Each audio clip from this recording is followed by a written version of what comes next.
Female orgasm is a complex experience shaped by both biology and psychology. It does not feel the same for everyone, and there is no single normal response. Different sensory inputs can contribute to pleasure, depending on the person and the context. Some people also respond strongly to non-genital erogenous zones, such as the nipple area. For many women, the clitoris is central because it is highly sensitive by design.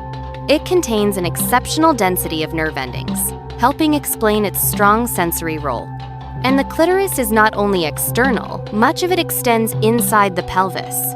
Internal parts include the crura and vestibular bulbs, which sit alongside the vaginal opening. During arousal, blood flow increases, and erectile tissues can swell and become more sensitive. Some women also describe pleasurable sensations from specific regions inside the vagina. These experiences may involve areas often called the G-spot region or the cervix, but vary widely. For many people, pleasure is a blend of external and internal sensations, not just one spot.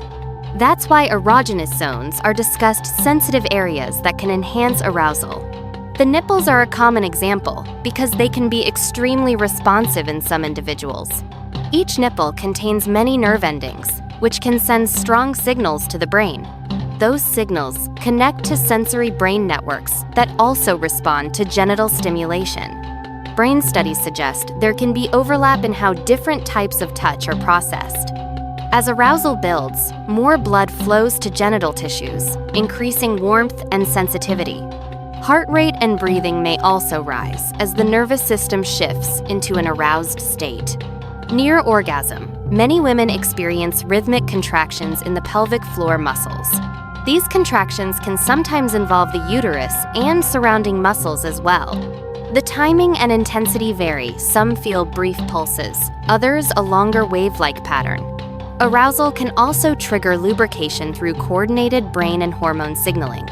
Vaginal and nearby gland increase fluid production to reduce friction and protect tissues. Swelling of internal and external tissues is also common, reflecting increased blood flow. Female orgasm is not associated with semen release, so physical signs can be subtle.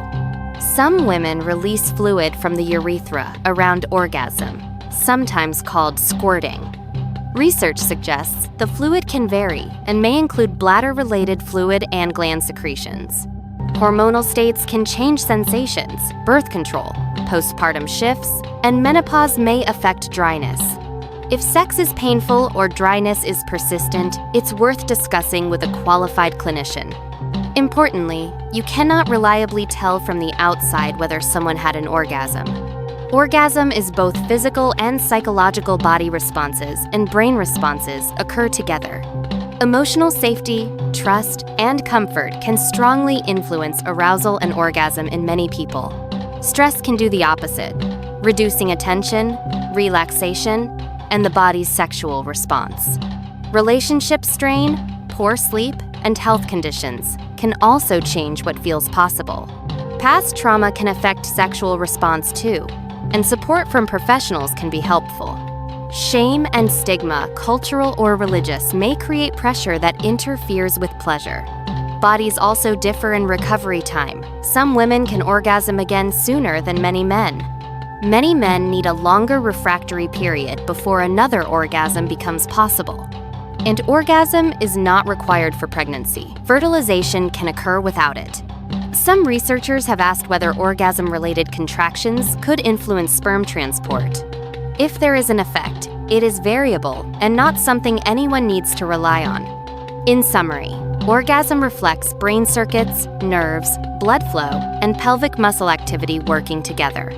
Understanding the biology can reduce myths and stigma. See the next video for a deeper anatomy guide.